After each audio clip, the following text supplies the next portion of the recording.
Welcome to our Provo Municipal Council work session. Today is Tuesday, July 7th, 2020. It is 3:02 p.m.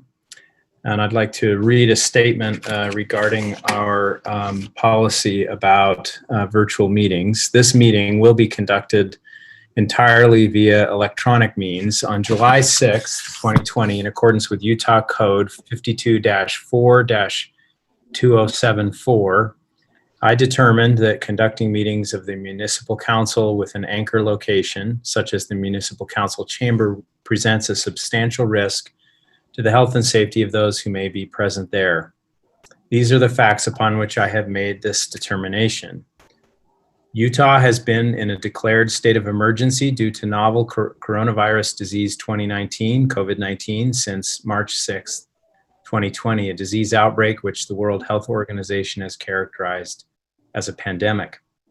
Centers of Disease Control and Prevention state that COVID-19 is easily spread from person to person between people who are in close contact with one another. This spread is through respiratory droplets when an infected person coughs, sneezes, or talks, and it may be spread by people who are non-symptomatic. Federal, state, and local authorities have recommended that individuals limit public gatherings, wear face masks, and follow social distancing guidelines, that individuals exposed to persons experiencing symptoms of COVID-19 self-quarantine for 14 days, and that individuals experiencing symptoms of COVID-19 self-isolate to prevent and control the continuing spread of COVID-19. Notwithstanding that Utah generally and Utah County specifically have been moved to the low-risk yellow phase, reported COVID-19 cases in Utah County have more than doubled since May 31st, 2020. Physical distancing measures will be difficult to set up and maintain in the Provo City Municipal Council chamber. Additionally, the chair of the governing board of the Redevelopment Agency of Provo City has determined that its meetings are subject to the same risks and has adopted the same procedures as the Municipal Council. This meeting will be available to the public for live broadcast and on-demand viewing at youtube.com/Provo City Council. So this meeting is being broadcast live on the web on the Provo City Council YouTube channel, where it will also be available for on-demand viewing. And I remind participants to mute your microphone when not speaking so as to minimize the potential for background noises and conversations to be picked up, recorded, and broadcast for all to hear. I will now state the names of those City Council members who are present. I am George Hanley, Chair. I'm joined by my Vice Chair, David Harding, and fellow council members Travis Hoban, Dave Shipley, Dave Sewell, Shannon Ellsworth, and at present, we are waiting for Bill Fillmore, but expect him to be joining us shortly. I'm also joined by our Executive Director, Cliff Strachan, Hannah Salzel, Wayne Parker, our Chief Administrative Officer, and Brian Jones, our Council Attorney, Dixon Holmes, the Assistant CAO, and other staff who are here in support. We'll have an opening prayer provided by Shannon Ellsworth.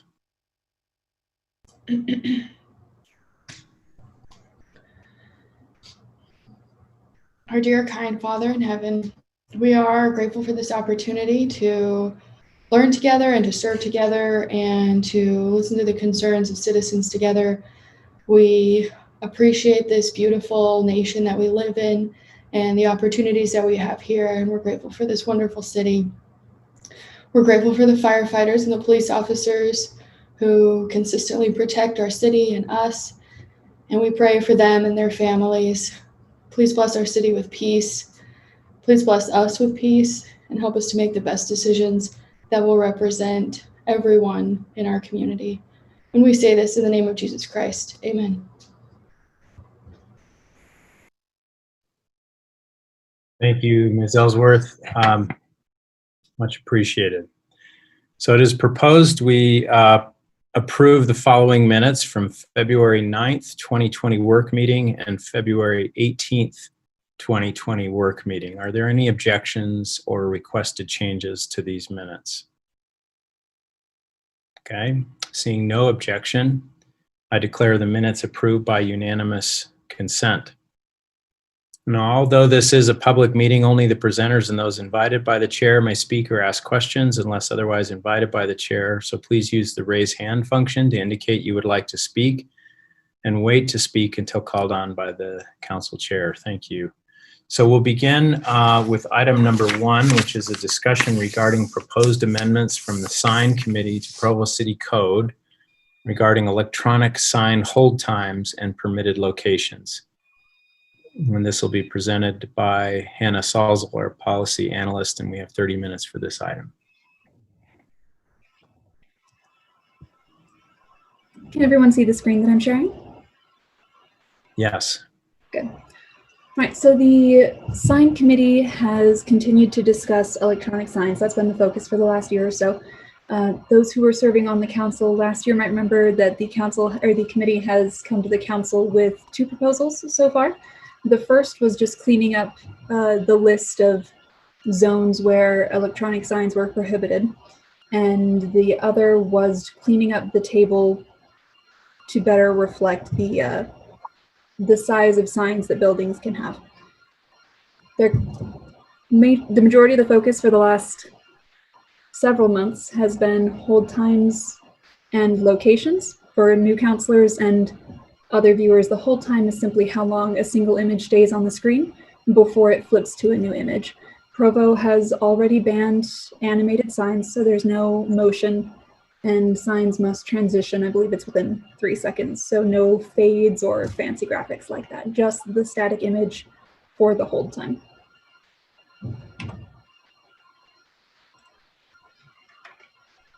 Really quickly, I'll go through some of the goals and rationale. This shouldn't take more than a couple minutes for the whole thing. I'll leave most of the time for discussion. Goals and rationale that we're driving the committee, the hold times the committee is proposing, the locations where the different hold times will be applied, and then time for discussion and questions. There were 3 main goals, which were, of course, to promote safety for drivers, pedestrians, cyclists. We understand there are a lot of different people who are impacted by electronic signs. It's not just drivers. We also wanted to support new and existing businesses. Signs serve a really important function in business. We also wanted to preserve the community aesthetic. Provo has a certain feel and a certain culture that is worth preserving, we thought as a committee. The rationale, we looked through a lot of research, did a meta-analysis of some of the best research out there on whether or not electronic signs cause distracted driving to a level that it's possible to say electronic signs cause accidents. It was very easily proven that electronic signs do cause an increased distraction, but the data was not significant enough to say that electronic signs cause crashes, just from a statistics side. But there's some pretty clear connections that can be drawn. Research found that distractions, anytime the driver's eye is off the road for 2 or more seconds, the risk of a crash significantly increases. Drivers also glance longer and more often at signs that changed than at static ones like billboards.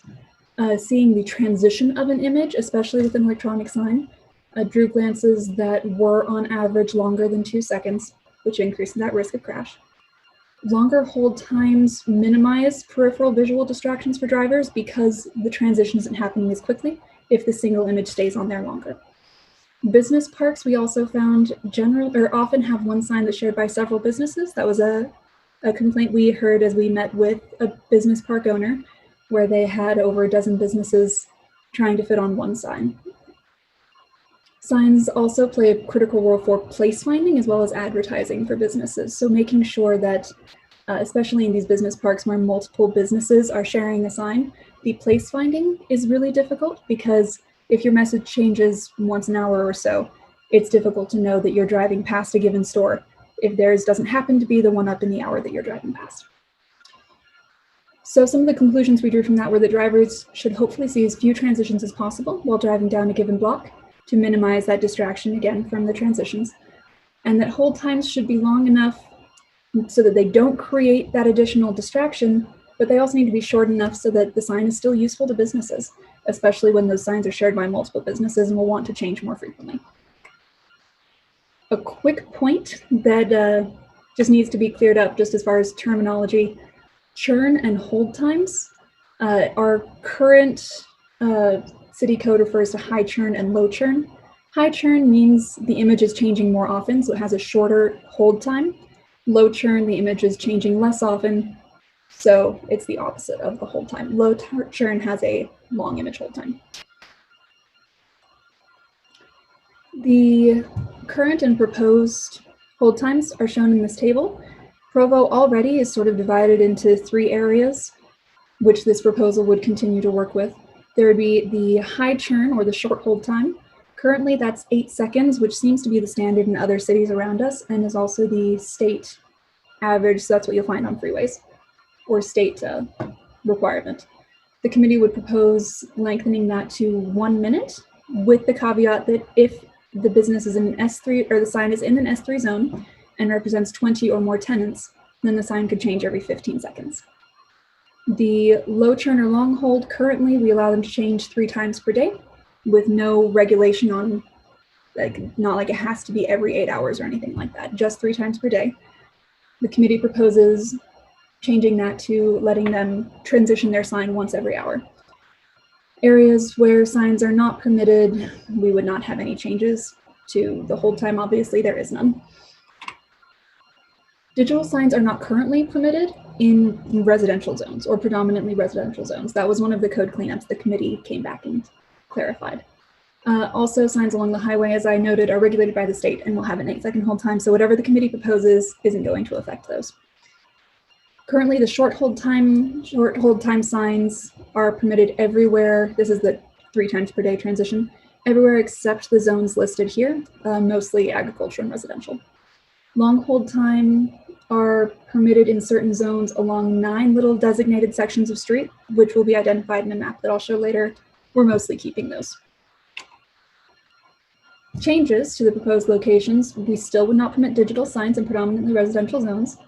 Long and short hold time areas would be defined by the street, as already in code, and would apply to both sides of the street, except in the case of an SC3 or predominantly residential zone under the new proposal. So if the different sides of the streets have different zoning, SC3 or predominantly residential that's on one side but not the other, it would apply only to the one side. Short hold time, rather than saying where they aren't permitted, we would say where they are permitted. They are permitted in, or would be permitted in predominantly commercial areas and in SC3 zones. This would be the 1 hour hold time. The short hold time, that's the 1 minute, sorry. The long hold time of 1 hour would be in downtown historic areas, gateways to the city, and mixed use and other areas. Otherwise, electronic signs, digital signs would not be permitted. I do have this map in a PNG format. If you'd like to zoom in on any areas, just let me know. But this is the general idea. Hopefully it's large enough to see.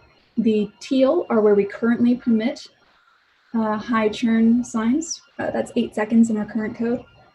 And our recommendations are shown in the red, orange, and yellow. That is all I have for my presentation. That's what the committee is proposing. Do you have any questions? Thank you, Mr. Harding. Yeah. What is the multi-tenant hold areas? I felt like I was following along as far as long and short, but I don't remember reading anything about multi-tenant hold areas. Yeah, it was mentioned in there briefly. So those, I think we defined as signs that are representing more than 20 tenants. So you have a strip mall or a business park that has 20 tenants, but only 1 sign. Gotcha. Okay, thank you. I understand now. Thank you. Ms. Ellsworth. Yeah, just to clarify, I'm looking at South State Street, and you're describing here that there's a current high churn sign area, but the recommendation is to move it to a long hold sign area. Is that right? Yes. So where on South State Street? All of that. This would be a long churn, I think, because it's one of those gateways to the city that was identified. So just to help preserve that aesthetic, we wouldn't want the signs changing too often, was the rationale from the committee. Would there be any interest in reducing the length of that stretch? Because that's probably, I don't know, 3 miles. And yeah, I think it would be ideal if we could reduce that stretch. Maybe it's just from 1860 South down to the border of Springville.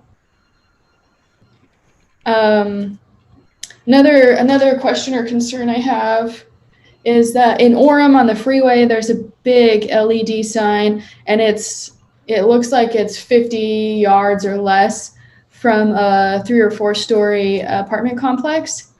So I just imagine they're getting a lot of light at night in their windows because they're on the same level, right? So the 3rd and 4th story of the apartment building is just, you're just looking out at this giant LED screen, and there's a lot of I light. used to live in the apartments near the University Mall, and you could at night read by that light, the big building from Yeah. like 2 blocks away. Yep.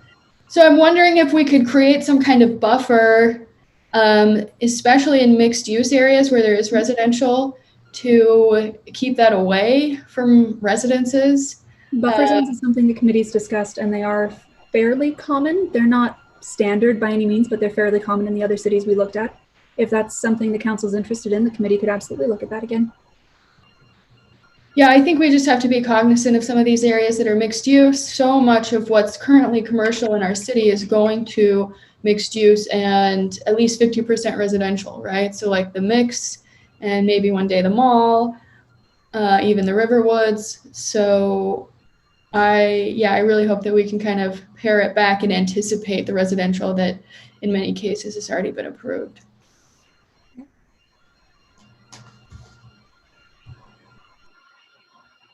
I'm happy to step back if you don't have any questions about the details of the proposal and let the council discuss. I have a question for Mr. Harding and then Mr. Hoban. I was just hoping that Councilor Ellsworth would help me understand a little bit more by what she meant by paring it back. Help me understand what you mean for South State Street.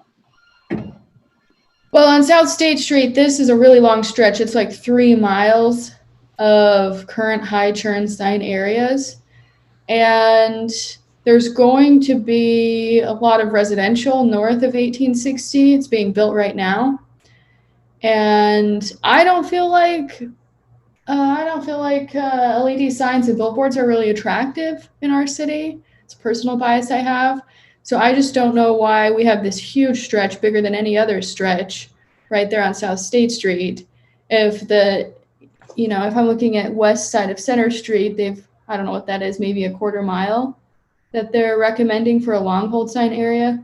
Why would we have something comparable in South Provo that's just a 1/4 mile instead of 3 miles? Hannah, if I could answer that perhaps. Yeah, please go ahead, Mr. Thank you. So staff, we went and looked at these areas, specifically South State Street and all over the city, and looking at primarily a lot of State Street is general commercial. That's a lot of the zone. CM is part of the zone as well. PIC is a lot of it down on that lower part. So when you look at these areas, there are currently existing signs. We wanted to make sure that the Mountain View Business Park also has the possibility of signs if they wanted to.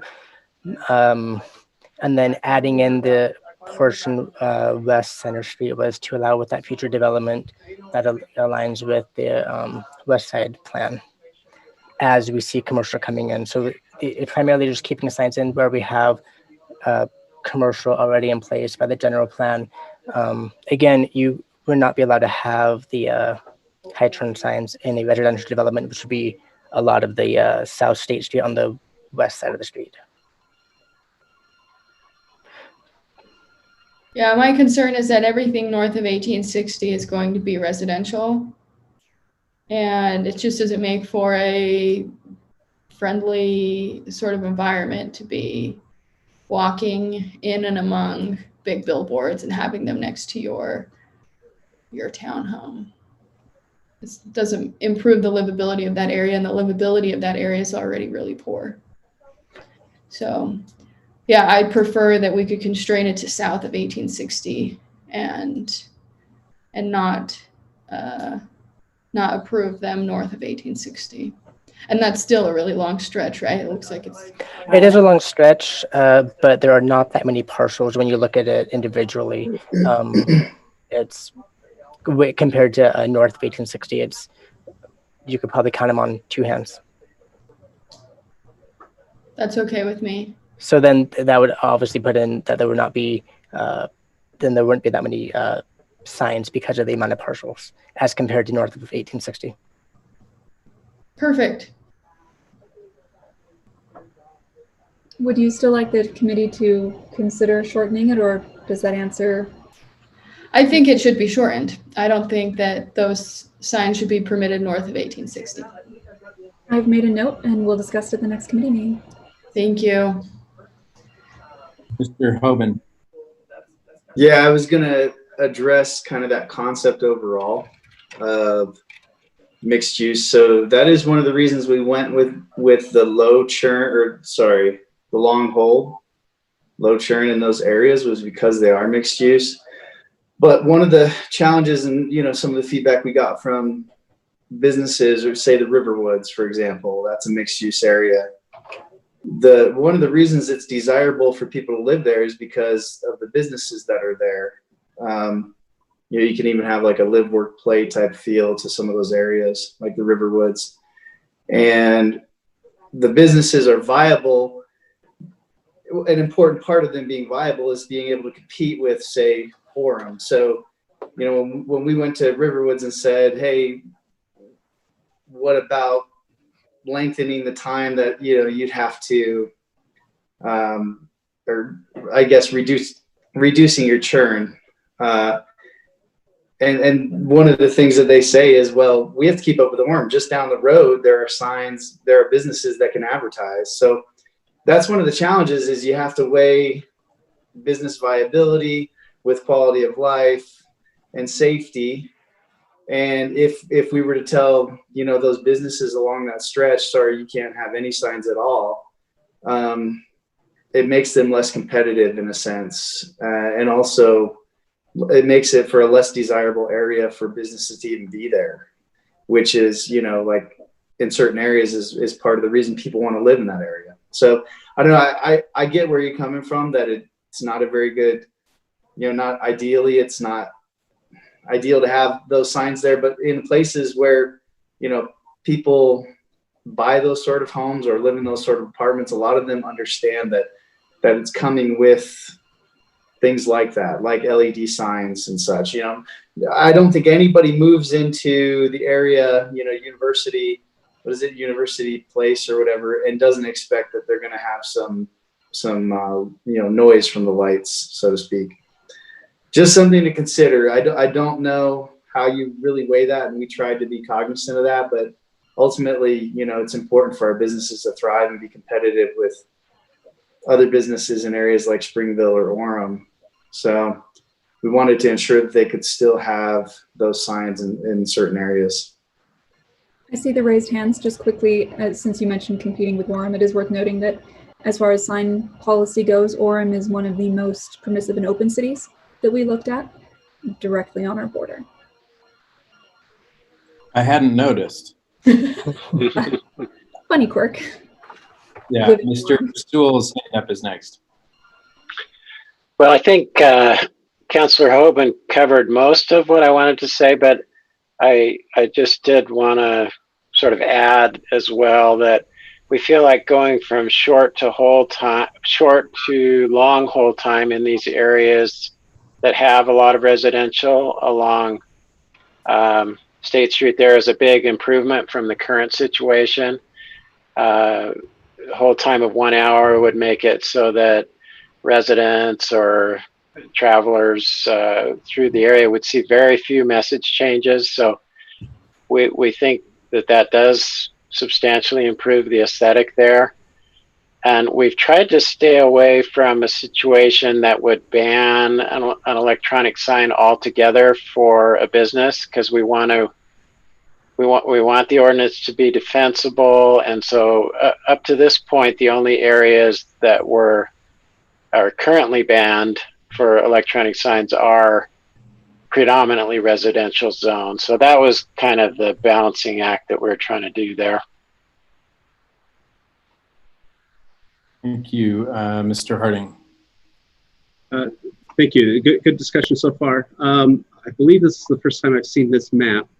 In the packet, there was, instead of having a map, and the map is helpful to see like where high churn already is, and whatnot. But in the packet, it talked more of kind of principle based, like under these situations, this is what would be applied.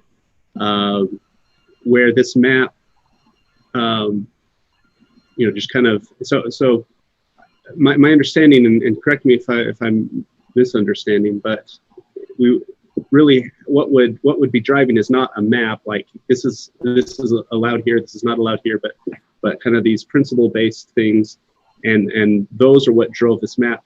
But with that said, I'm looking, for example, it talks about the historic downtown areas, and it talked about that in the text. I don't see any markings along Center Street, and for that matter, I don't see anything along University north of, what is that, 6th South. So it would appear that even what's on this map does not include all of the commercial areas. So I guess, am I missing something? Is this just a map just highlighting certain areas, or is the thought that this is all inclusive? This map should be fairly all inclusive, and we don't allow electronic signs on most of University or Center Street, or am I misunderstanding? Councilor Silt, do you want to explain that, or do you want me to? I think I can explain that, at least the way I understand it. So currently in the code, I believe that digital signs are allowed everywhere except in residential zones where they're prohibited. So I think Councilor Harding is right, though, that this is not a complete map of everywhere where long hold times would be allowed. I think the intent was probably originally to just highlight any changes, but my understanding would be that all along University Avenue and along Center Street, anywhere that doesn't fit our definition of a residential zone where electronic signs are banned, those would be long hold time areas.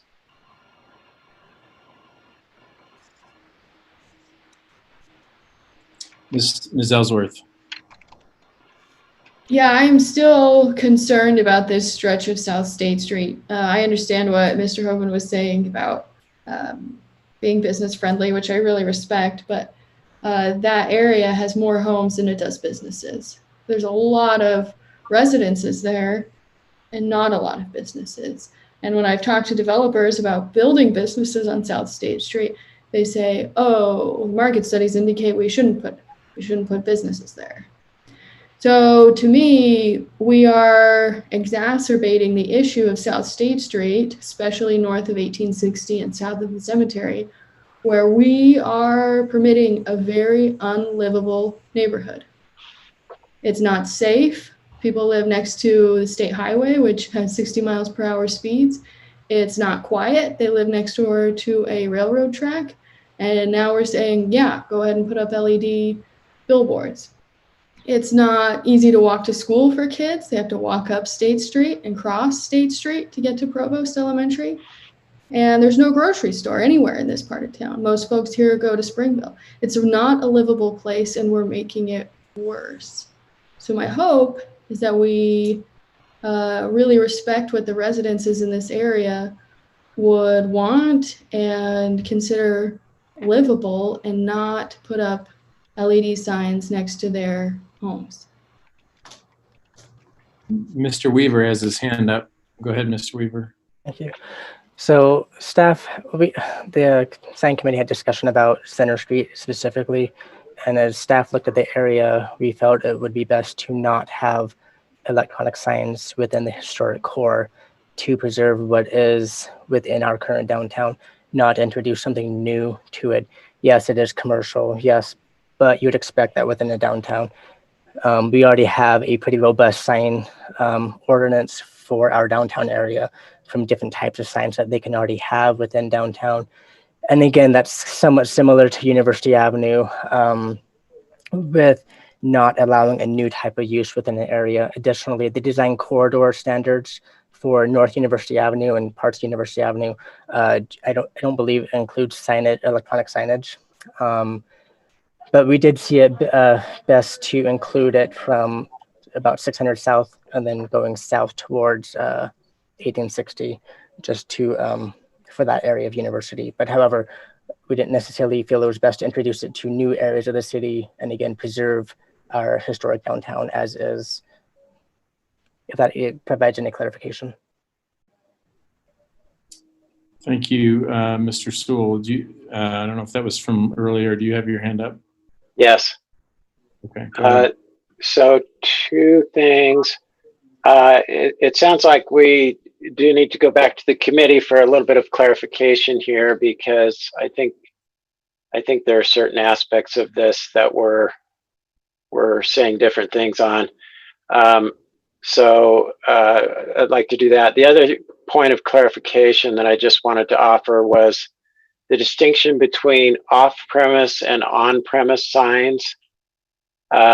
So on-premise signs can only be located on the property of the business, and that is all we're proposing regulating here. The off-premise signs or billboards would not be, there's no new provision for those to be added in the code. In fact, I think current code doesn't allow for more than we already have.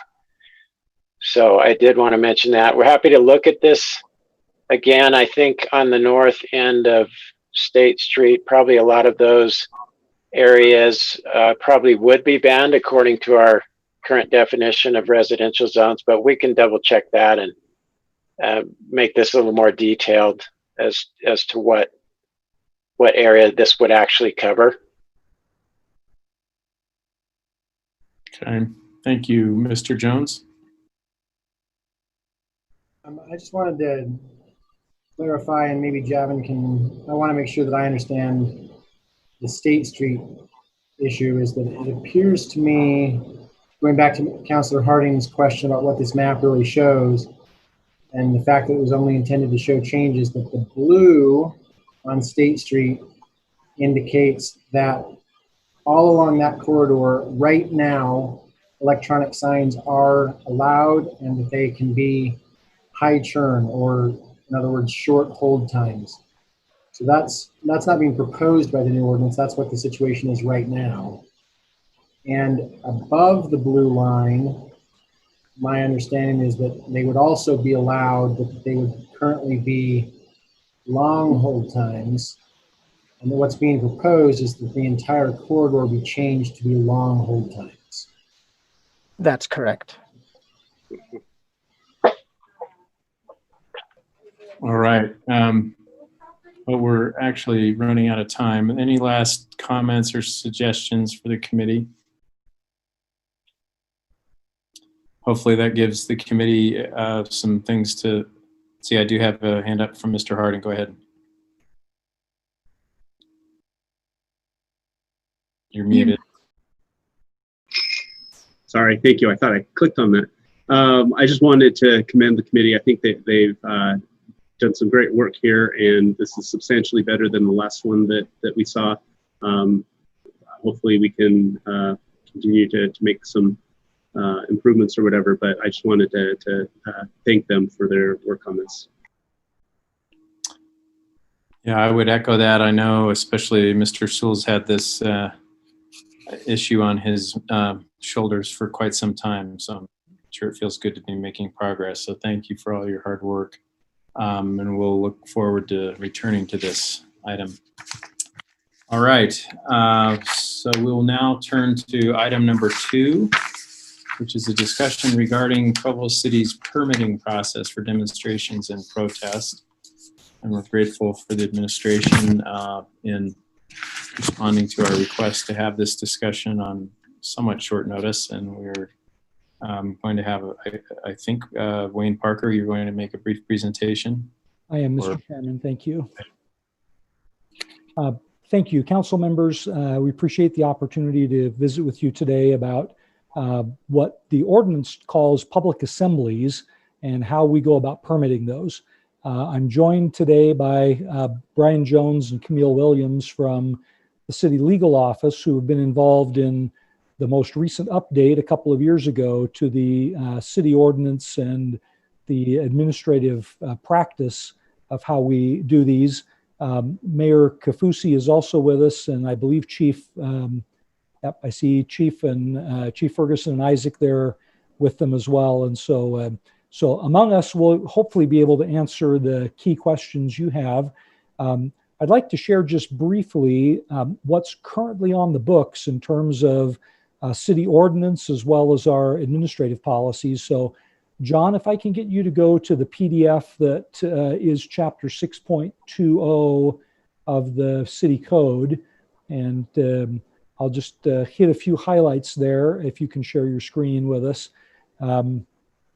So as is typically the case for the way city government functions, the general policies and standards are established in code, adopted by the Municipal Council, and then signed by the mayor. And this chapter 6.20 is part of the city code. So I just wanted to highlight a few things that might be worth kind of looking at. So John, if I can get you to scroll down to midway down page 2, we have a definition of public assembly. And so this is the code, the definition that we apply when we have a request to hold a protest or some other demonstration. So public assembly is a gathering of persons on public property, that's the first standard, with the purpose of exercising free speech, association, assembly, and similar rights protected by Constitution, which interferes or has a tendency to interfere with the normal flow or regulation of pedestrian or vehicular traffic, and does not comply with normal or usual traffic regulations or controls, and occupies a public area open to the public to the exclusion of others. And so our general definition of a protest or public assembly that meets these standards would typically require a city permit. If we can scroll down then, John, to the beginning of page 3, subsection D, where there's a little exception to a special event. And you'll see here the term special event does not include an unplanned or spontaneous public assembly, which due to the nature and scope of the event does not result in the unreasonable obstruction of city streets or sidewalks, nor unreasonably compromise the city's ability to respond timely to a fire, medical emergency, or other emergency. And so as you think about the protests that have occurred in Provo in recent weeks, the vast majority of those have been somewhat unplanned and spontaneous. They have been a group of 20 people or so, maybe some families with children who hold up signs and they locate on the sidewalk in front of City Hall or potentially in the median of Center Street. We've concluded that those are not special events and therefore are not requiring of a permit. And so just so you know, there is a conscious effort to try to decide what under the ordinance really is would require a permit and the corresponding process.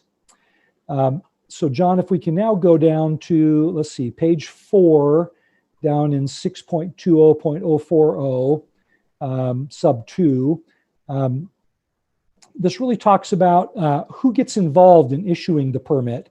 So in our case, we'll show you the permit application and process in a moment, but the permit is actually reviewed by a number of city departments for a variety of reasons. And that's candidly one of the reasons why it's taken some time to typically issue these permits. So first of all, we ask the fire chief to ensure that the event complies with fire code rules and regulations, means of egress and ingress. In the case of, for example, if a large tent is constructed or something like that, we require that plans include provisions for a first aid station, which we'll show you in a few minutes, kind of how we designate which ones under the code are required. The building official takes a look at bleacher stage or any other structure. You can scroll down a little bit, John, to the top of the next page. If a permit would require a mass gathering permit issued by the county, then we ask that the permit be submitted as a part of the application process. The Public Works Department takes a look at solid waste generated by the event. We also ask engineering and others to look at whether the street in question might be disrupted by a construction project or or a planned repair project that might make the street that's subject of the public assembly permit application difficult. We then ask the chief of police to ensure that we have adequately rerouted traffic around the special event, and that we provide appropriate security for the event as well. And then we require that they comply with the insurance and fee requirements that are included in the Provo City Code. So John, if we can go down to the bottom of page 5, where it talks about the opportunity for insurance and fee waivers. So we do indicate here that if an applicant is indigent, and we actually have a form which is completed to evidence indigency, then we can waive the cost of fees as well as the need for a particular insurance policy, and that's again provided under the terms of the city code. Now, in the issuance of the permits, if you go down to the top of page 6, the permit will contain restrictions on time, place, and manner for the use of public facilities, including streets or other public property, that is an appropriate and legal limit on free speech activities. We also require in subsection B that the applicant agrees to pay for support services that reflect the city's cost of providing services, again, unless the applicant can evidence their inability to pay. Excuse me.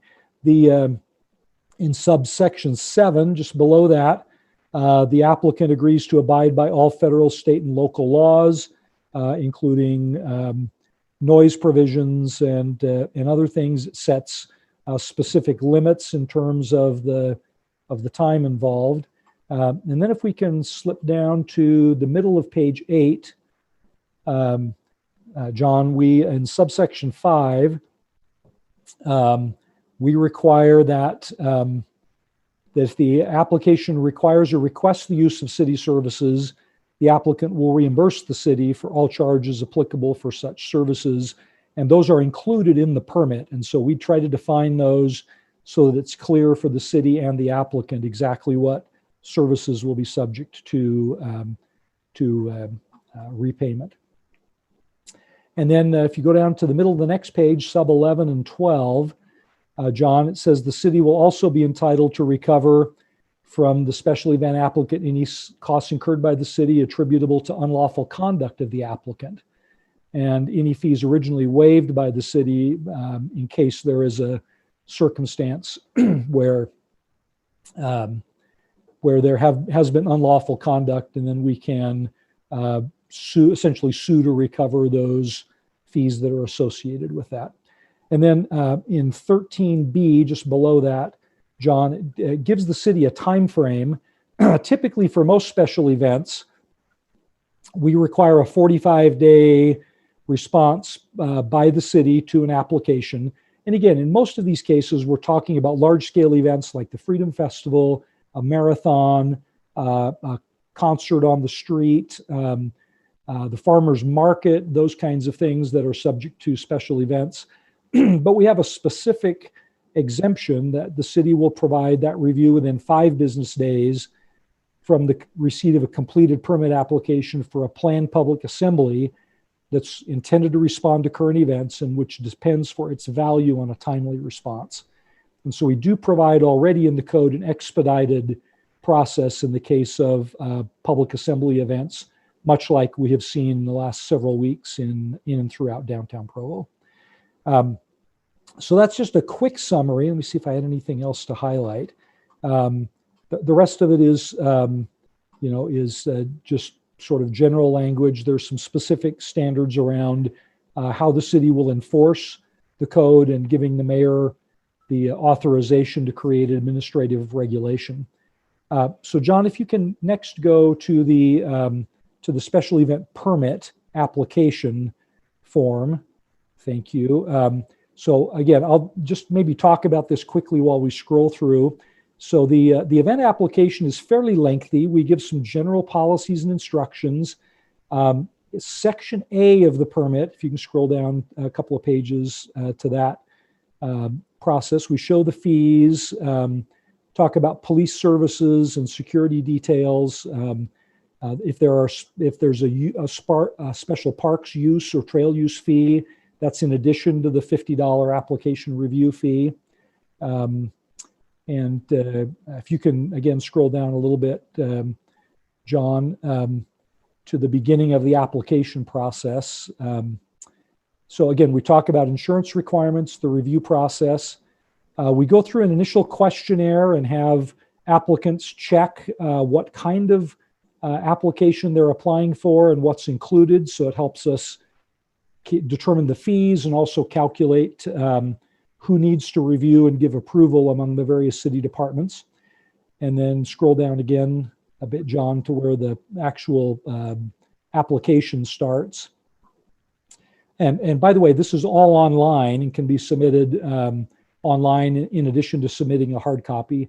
So again, we go through the particulars of the event, name and date, start time, location, number of participants expected, contact information for the applicant, so we can reach out to them, billing information, again, who's going to be covering the cost of the fees associated with the program.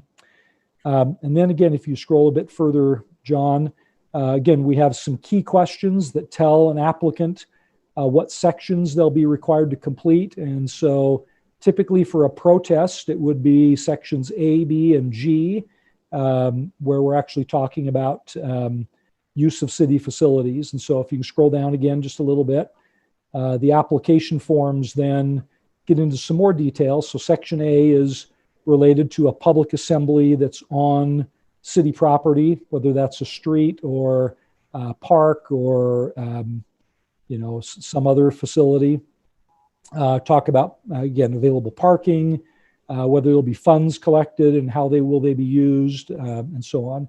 So you can scroll down again, John. So this is kind of section A. What services do they expect? Attach a medical plan so we can make sure we're covering essential first aid needs. Section B is a street or sidewalk closure. Talks about what the applicant will be provided to do in terms of barricading and traffic control plans and those sorts of things. Scroll down a little bit further. And then we have some specific questions about what services are anticipated for need. And then you can scroll down again, John, all the way to section G, which is really the public assembly portion. And again, here we ask some specifics about what's the event? Will it include a march? Will it include picketing? Is there a rally? Are they handing out printed materials? Because this, again, helps us define the terms and conditions for the eventual approval of the permit. And then the last document I just want to show you quickly is the planned public assembly guidelines. And again, this is provided to applicants that, again, basic signs have to be carried by hand, so they can't be on a hand truck or something like that. They can't interfere with pedestrian and vehicle traffic except as the permit will allow. Participants may not block or attempt to block any entrance or driveway. Applicant is the coordinator, use its best efforts to notify all participants of the rules. The event is for nonviolent purposes. They're responsible for cleanup. They acknowledge the constitutional right of anyone to not listen to them or take information, and then they abide by all pertinent state, local, and federal laws. So that's basically kind of what we ask applicants to do as a part of securing a permit. And then the permit application is reviewed by the special events staff. So the permitting staff is housed in community and neighborhood services, and they coordinate with all of the affected city departments to ensure the review is done in a timely manner, and then a permit is either issued, and it will include the terms and conditions, a map associated with the area which will be reserved for the public assembly event, the time and conditions, and then a final permit will either be issued or denied based on its compliance with the city ordinance and the general administrative guidelines. So that's just a quick summary of kind of how we go about this when a permit is applied for, and what's based on what kind of event it is, and how the public infrastructure will be used. So with that, that was just kind of a general introduction to the guidelines. Again, Camille and Brian are probably the legal experts on why it is the way it is. And then we'd be happy to try to respond to any questions you have about the process that we generally follow. Thank you, Mr. Parker. I actually have two questions. One is, you mentioned that spontaneous sort of gatherings have happened historically and more recently, and that's probably always going to be the case, that some people won't ask for a permit, and then we're kind of in a situation where we're scrambling to act as if they had one. Or, I mean, so what happens when they're out of bounds in that sense? Presumably, as long as they behave themselves peacefully and they aren't so large in number that they're obstructing pedestrians or traffic or business entrances, then I would gather essentially nothing happens other than that they're observed and allowed to do what they're doing. But anyway, I don't know if you just have some sense of like what, if we need to have any changes in the way we issue permits that would allow us to have a little more teeth when it comes to enforcing good behavior, or if we don't really have a problem with that. I just curious. So let me describe a couple of situations where that's been the case. So for example, every year there is the organization NAMI Utah, the National Alliance for Mental Illness, has a rally and a march in Provo. They typically have around 75 or 80 people who come. They have traditionally started either at Pioneer Park or at the city offices where they gather, and then they march on the sidewalk up to the county courthouse where they hold a rally. Again, with that relatively small number, they have simply marched on the sidewalk. They don't create problems. They obey traffic laws. So if there's a red light at 3rd West or 2nd West on Center Street, they stop, wait until the light turns green and cross. They do the same at University Avenue, and then they go to the steps of the courthouse and have their rally. And again, we have traditionally not issued an event permit for that group in large measure because they're operating like any other pedestrian would. They operate on the sidewalk. They don't impede access to businesses or parked cars. And so that generally works. They just let us know when it's happening, so we're aware. There are no city services required, and that works fairly well. They will sometimes carry signs. Typically, it looks a little bit more like a parade on the city sidewalk than like a rally. The little spontaneous ones where we don't get any notice, and again, maybe 20 or 30 people come and hold up signs to express their constitutionally protected opinions. We simply monitor what's going on. They, again, traditionally don't require any city services. The challenge, and as you suggested, Councilor, the challenge really comes when we have a small protest that becomes large, that leaves the boundaries of a traditional non-permitted public assembly event, and that's when we get into trouble. When we have an organization, or as Chief Ferguson has called them affectionately, pop-up protests, where we just may not know what all the ground rules are. We've not been approached, and I think the best description I can give you is we attempt to do the best we can given the circumstances we have. We will advise folks that they should have applied for a permit, and we will not permit another activity without a permit. That may result in a larger police presence, more detailed standards. We may negotiate with applicants for a route that will work for them, as opposed to or that will work for us as opposed to simply one they want to use. So it becomes kind of an iterative process thereafter. But yeah, the probably one of the biggest holes in this process is the unplanned or the either unplanned event, which happens spontaneously, or an event which is planned but is not, of which the city's not made aware. And sometimes we learn about those on social media and attempt to reach out to the organizers. But if we don't hear back from them or aren't able to try to address that in a proactive way, we may find ourselves kind of behind the 8 ball on those. So I had one other, thank you. I had one other question. It's maybe more for Camille and Brian, because I think I talked a little bit with the administration about this question, and I'm just sort of lacking in legal understanding. But there seems to be a trend, not only as a result of what happened this last week, but I've read reports of similar things happening throughout the state and elsewhere in other states, actually, where armed citizens are showing up as counter protesters to a protest. And obviously, I'm not interested in a violent protest of any kind in Provo, but I'm also concerned that citizens are trying to do the work of the police. And it seems to me that as I read that definition of what an assembly is, I want to allow anybody to make a statement, to have a rally, but if they're showing up to do the work of the police, it seems to me that and that's their stated intention. I guess my question is, does that qualify as a protest, or does the city have anything at its disposal to say, no thanks, we don't need private citizens enforcing the law? That's the job of the police. At the very least, I think as a city, we got to send a strong message that we respect your rights to open carry, we respect your rights to speak as citizens, but we don't want people, trying to do the work that the police are trying to do. What do we have any recourse at all?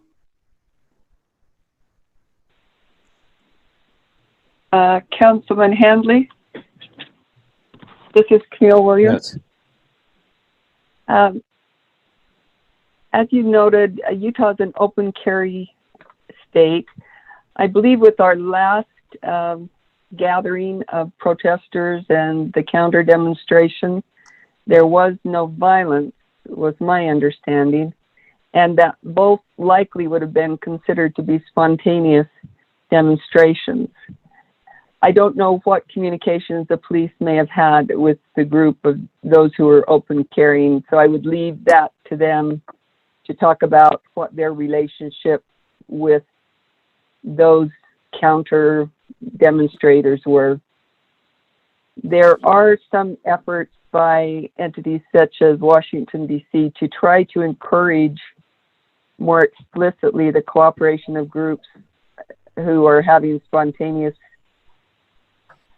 events by requesting that they call a special number, for example, and give a notice of those assemblies that are intended to be static, so that they would say, we want to gather in Lafayette Park or wherever at such and such time on a certain day. Here's our contact person.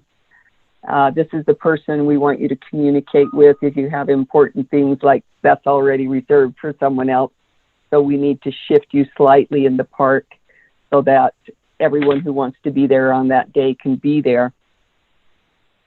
As Wayne pointed out, part of the difficulty is whether or not the entity holding the assembly wishes to cooperate. Washington, D.C. does require a parade permit if there are going to be marches in the street, because the street is already dedicated to vehicles. So it might be possible to add something that is more explicitly an expedited, at least notification procedure. Although again, it will depend on cooperation from both sides. Chair Handley, I'd like to weigh in too on, I think the question you asked, or at least as I understood it. I think there's two parts to it. And the first part, if you're talking about the mere fact that those people are gathering and that they have announced what their intent is, but the only thing they do is gather, then I think that's probably already been addressed.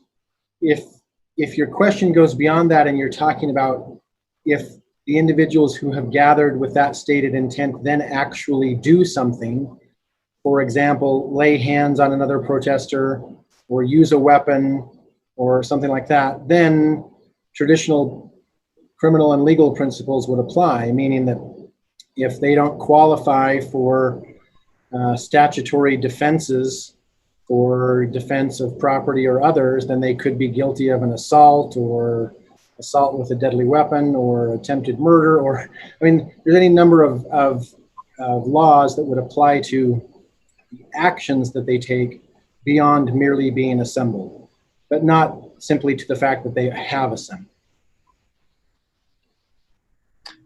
So even though their stated purpose for assembly is to protect public safety, which is different from saying our purpose of assembling is to make a statement about whatever the issue is at stake, you know, in other words, counter protest presumably is a counter message to the one that is being given by some other protest. But it's a protest, or at least it's a speech.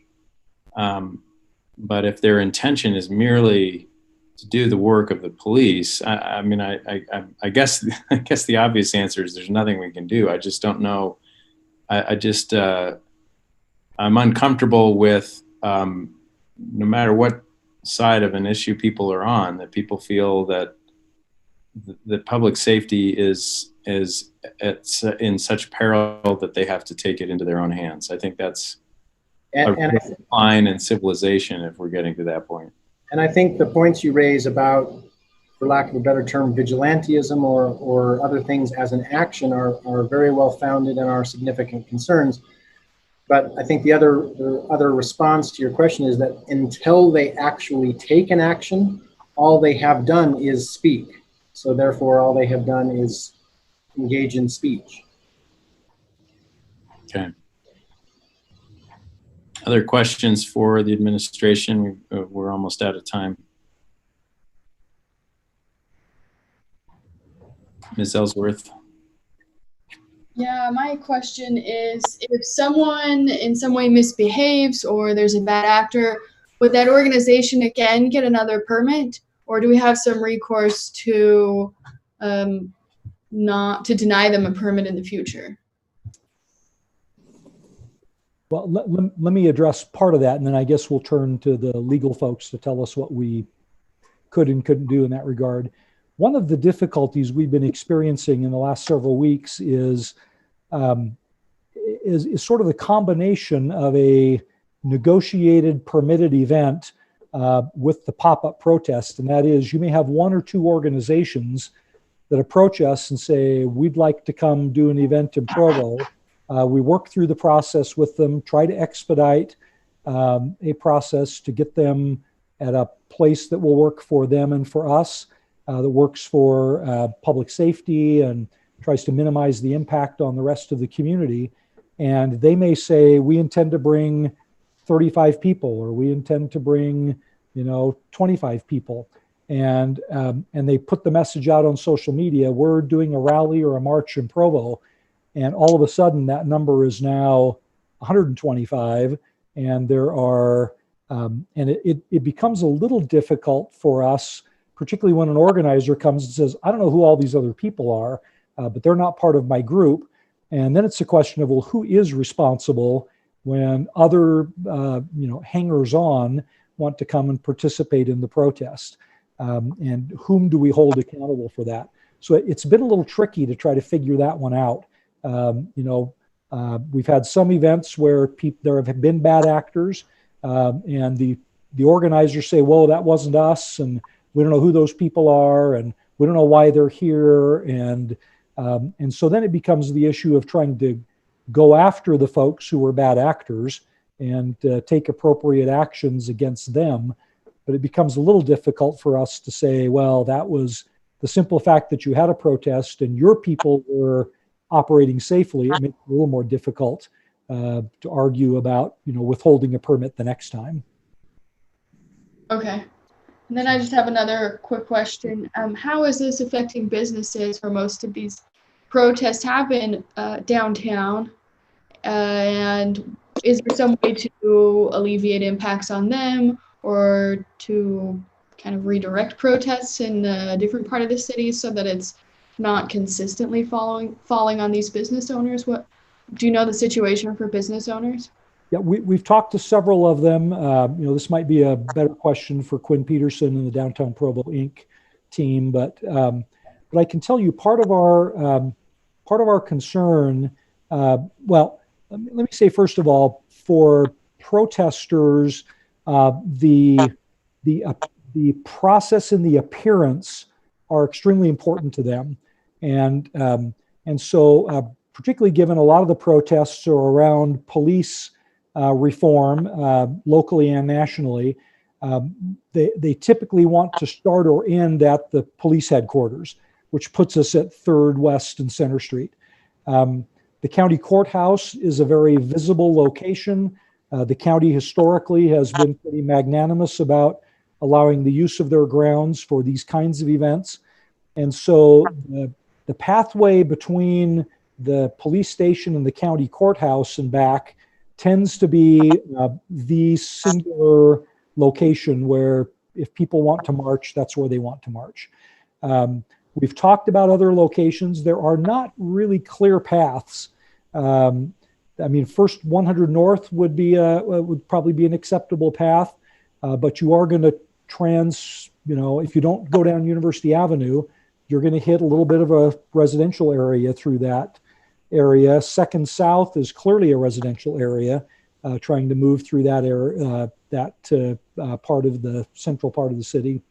So trying to get to other locations, we've looked at things like Cougar Boulevard, which is a city street, as a possibility. I think we'd have similar business impacts along Cougar Boulevard. And so again, trying to stay out of a residential area, but focus in a commercial area will almost inevitably have business impacts. So I wish I had a better solution. I wish we had Boston Commons, a big central part in the city where there's a big common area where protests could happen and still be visible. We just haven't yet been blessed with figuring out exactly what that looks like in Provo. So that'd be my input. I don't know if Camille or Brian or the chief might have other responses to that question. There's one thing, and that is in Salt Lake, as you know, there were conflicts between those who were attending LDS General Conference and street preachers. And on the basis of some incidents in which assaults were committed, Salt Lake established protest zones. And those were, in effect, upheld by the district court because of that history of violence, so that there were some protest zones set up that were within eyesight. It allowed ample means of communication for the protesters, and the protesters had to keep moving. There were several kinds of restrictions, but they were designed specifically to reduce the friction and the opportunity for assault and other criminal acts. And so if the history is sufficient, we could attempt to do that. But that also means, again, as Wayne was saying, we have to be able to find a place where that actually works. I can say something to that effect too. Back to the businesses, our COP officers, when these protests started happening, started going door to door in downtown and just talking to our business owners, trying to explain to them personally what is happening and what our approach is from law enforcement. The protest zones we have used here in Provo quite a bit, especially, maybe during the 4th of July parade, we have a protest zone. Like Camille said, it has to be somewhere where they can get their message across. And so we have tried to take some of these protests off Center Street so that traffic can continue to flow, and given them the access on 3rd West right in front of the police station, because And that seems to be where they want to be. Until Monday, that worked. Monday's group did essentially what they wanted to do. So we had to be very fluid with that and move with it. Mr. Fillmore has a question or comment. More comment, Mr. Handley. I have several concerns. This is a very difficult and challenging issue, and I express my admiration for our police department. I think we've got the best police chief and the best police department in the state, and I appreciate the way they're grappling with this. It's a difficult task. I'm troubled by the fact that we have so little time to discuss this today. It's a complex issue and merits more discussion and merits looking at other cities and what are best practices. I think our constituents expect us to do everything we can to minimize potential public harm from assemblies that get out of line. I'm troubled by the fact that we have a permit process and we don't enforce it. Wayne marched us through the ordinance and it's all laid out very nicely, but we tend to ignore it. Well, the basis for ignoring it is that these things are unplanned or spontaneous, unquote. But I don't think any of these protests we've had have truly spontaneous or unplanned. We know that they circulate these calls to action on the internet and through their internet or other communication groups. They're not unplanned. They're not spontaneous. This isn't just a dozen people showing up surprise. For the most part, we know they're coming. And if we don't enforce the permitting process, that's worse than not having an ordinance at all. It creates a bad precedent. I think our citizens have some expectations of us. If there's some defects in our permitting process, let's take a look at the ordinance. We've seen some emails recently, one that Elizabeth forwarded on to us, that raised some issues. I mean, if we need to make it more efficient, more fair, I mean, let's talk about that and see what other cities are doing. But I think to stick our head in the sand and say, well, it was unplanned or spontaneous is specious. And I'm not saying anything I haven't said to the administration on this account. I think we owe it to our citizens to exercise as much control over these public assemblies as we can so they don't end up violent. And the worst example of that was Wednesday night. We didn't have any violence because we had such a high police presence, but we had two competing groups. And one of the purposes of a permitting process is to isolate the assembly so we don't have competing protesters. That's just way too combustible. We shouldn't be taking that kind of a chance. So I would suggest that we form a committee or something, we do something to study this further and have just a very intense dialogue with the administration on what we could and should do to better protect our citizens from the potential that one of these assemblies gets out of hand. Not just these people that showed up last Monday with guns, but also some of these other people who come, looking for a conflict. I think we just need to study this more and not drag it out, but do it in a very intense fashion. Otherwise, what we have, we've created a de facto process for evading the permitting process by simply glossing it over and saying, well, it was spontaneous or unplanned. I think we need to have a permitting process that's enforced. I think our citizens expect it. Thank you, Mr. Fillmore. Wayne, we're over time. Just okay. I'll be very brief, Mr. Chairman. So we did make as a condition of the approvals that were given for Wednesday's protest that any future organized efforts on the part of any of the participants in this process would result in a permit application. There is another protest scheduled for the county courthouse grounds on August 3rd. We have been in contact with the organizers and they have agreed to request a permit. We expect that permit application to be filed by close of business today, so that we'll have time to review and work it out. When we become aware of one, that we think has any potential at all for being anything other than a small peaceful protest or counter protest, we absolutely require the permits to be filed, and we're going through that process right now with folks who've been involved in these before with us. Well, I'm really glad to hear that, Wayne, because I saw that internet notice that you've seen.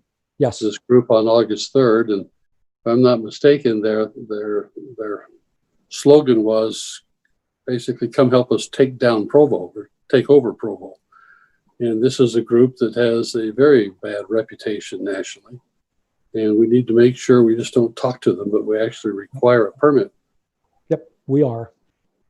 Now that being said, we're anxious to work. If the council would like to form a committee to work on this issue, we're 100% in favor of that, and we'll assist you any way we can in fulfilling your legislative role. We're anxious to be supportive. Appreciate that. So my question to Brian Jones would be, I mean, first of all, I don't know, Bill, if you're making, and Mr. Fillmore, if you're making a motion, but I guess if we want to form such a committee, does that need to take place now, or can we do that at a later point? What do you recommend, Mr. Jones? You could do it either way. In order to actually form the committee, you need a formal motion. The one thing that usually creates a little bit of a hang up with those is there often ends up being quite a bit of discussion with most new committees about what the mission statement of the committee is. So since you're already over time, it might be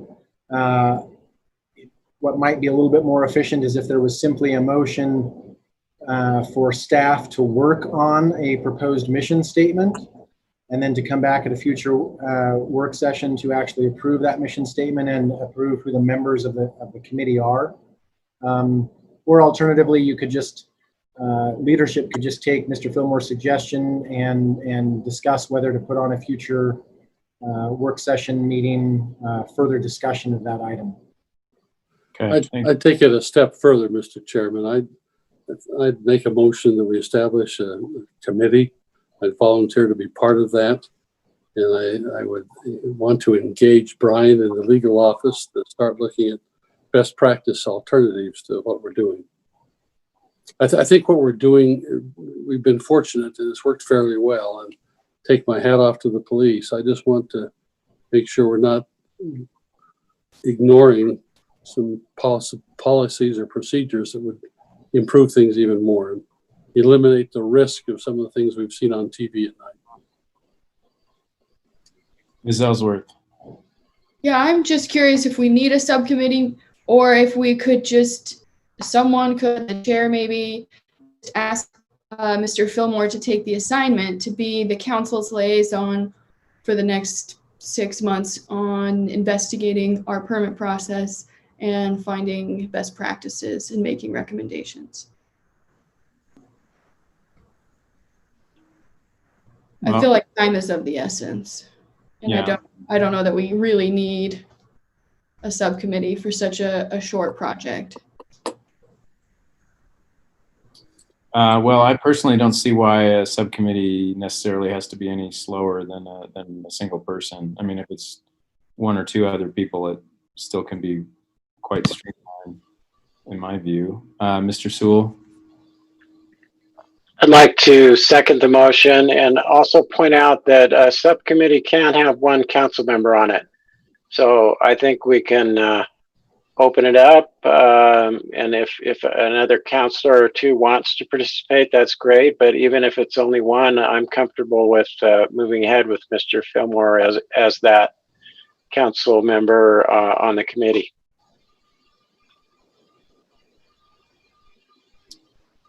All right, we've got a second on the motion to create a subcommittee.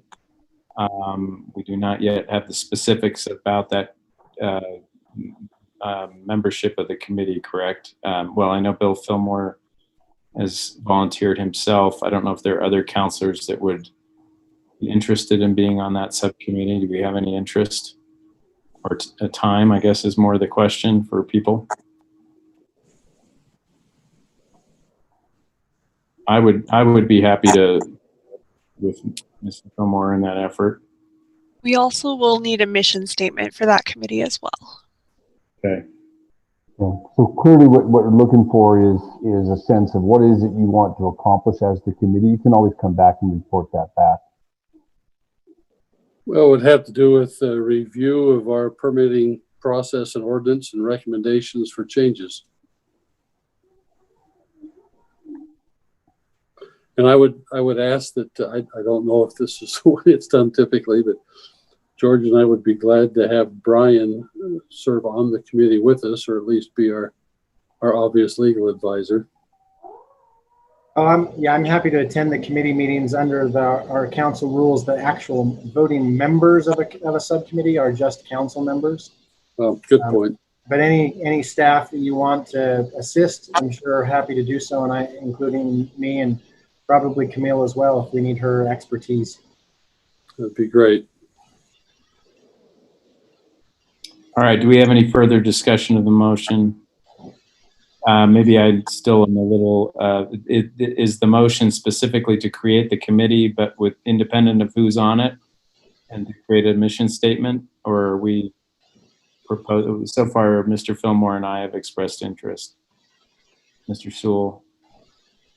So in order to create the committee, as Mr. Jones pointed out, we would need to have the mission statement. So we could either do that now, or if we're out of time, we could just take this as a motion that we want to create the committee, and then have the two of you come back with a mission statement for next time.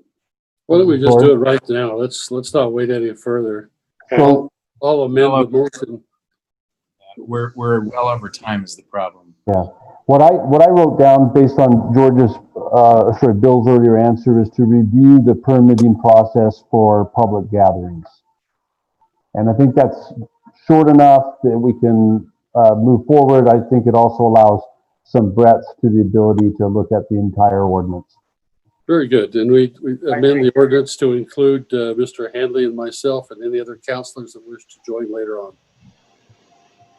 The only other thing that we're missing is that you are supposed to appoint a chair. I'm kind of interpreting the motion as Mr. Fillmore probably being the chair, but that does need to be explicit.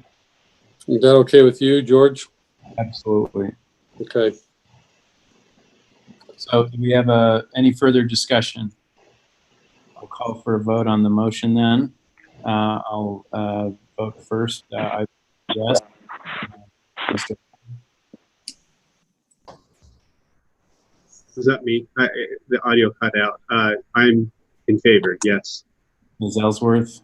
Yes.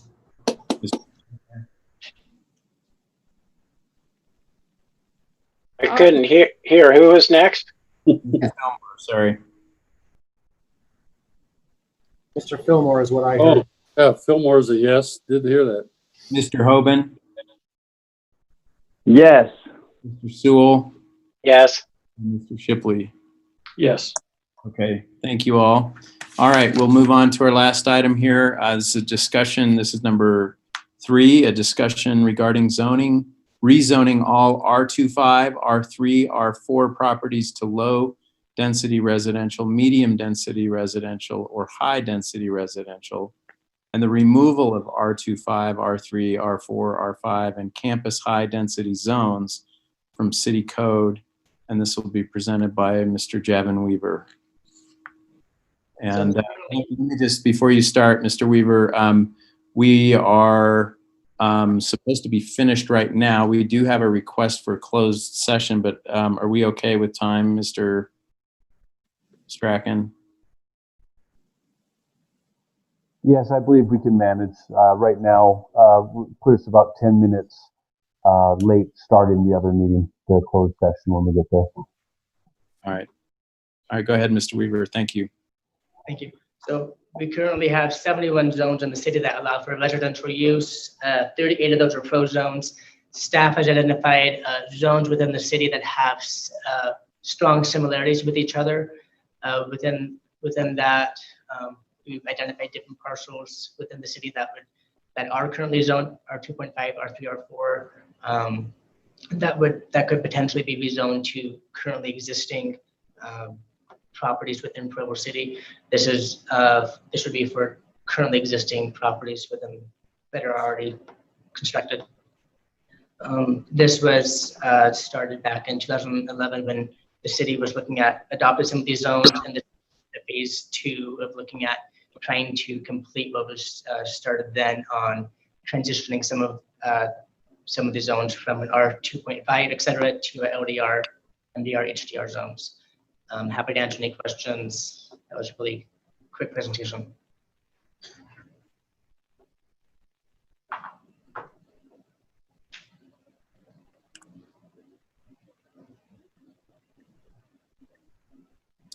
All right, any questions? Sorry. My apologies. I got cut off there. Any questions from Mr. Weaver? Several counselors have hands raised. Oh, okay. I'm having trouble seeing. Oh, there they are. Sorry, Mr. Harding, go ahead. Okay. I have one longer question, but just in your presentation at the beginning, you mentioned pro zones. Does what's before us tonight have anything to do with pro zones? No. Okay. And then my question, just in the literature that we reviewed, I believe there was a statement in there. I don't remember exactly what it said, but what I got out of it is that after this transition, all of these properties that are currently zoned are 2.5, 3, and 4. Once they're transitioned to the LDR, MDR, HDR, all of them will be conforming at that point. Is that true, or did I misunderstand that? And then particularly with regards to like the development standards, like kind of the more visual aspects. Could you talk about that? Of course. They primarily do transfer. There would be a few minor nonconformities. However, they are very, very, very close in similarities. You would not notice it within the neighborhood. Additionally, the standards, it would be if something new was to come in, then they would have to conform to the standards. So if something new was to come in on that site, it would be conforming to it. Thank you. Ms. Ellsworth. I think my question was already answered. It was about pro zones. Will this won't affect the pro zones? No. We still have pro zones. Okay. Thanks. We're working on that one, Ms. Ellsworth. Thank you. All right. Any other questions for Mr. Weaver? All right. So this item will be coming back to this. We'll be coming back to this evening. So we'll have a chance to explore it in any more detail that we would want. All right. Well, that put us right back on time. So I guess we're at least somewhat on time.